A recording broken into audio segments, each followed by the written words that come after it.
കേരളത്തിലെ ശ്രീരാമസ്വാമി ക്ഷേത്രങ്ങളിൽ പ്രസിദ്ധമാണ് തൃപ്രയാർ ക്ഷേത്രം. കരുവഞ്ഞൂർ പുഴയുടെ കൈവഴിയായ തീവ്ര നദിയുടെ കരയിലാണ് ക്ഷേത്രം സ്ഥിതി ചെയ്യുന്നത്.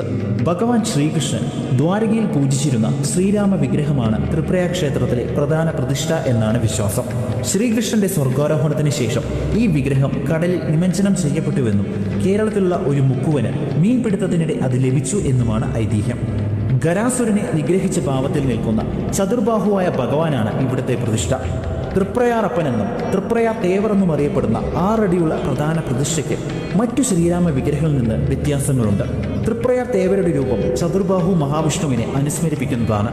4 കൈകളിലായി ശംഖ്, സുദർശന ചക്രം, വില്ല്, മാല എന്നിവ കാണാം. ഈ വിഗ്രഹത്തിന് ശൈവചൈതന്യം ഉണ്ടെന്ന് വിശ്വസിക്കുന്നു. വിഗ്രഹത്തിന്റെ ഒരു കൈയിൽ കാണുന്ന മാല ബ്രഹ്മചൈതന്യത്തെ സൂചിപ്പിക്കുന്നു. ആ അർത്ഥത്തിൽ ത്രിമൂർത്തി ഭാവത്തിന്റെ ഒരു പ്രതീകം കൂടിയാണ് തൃപ്രയാർ തേവർ.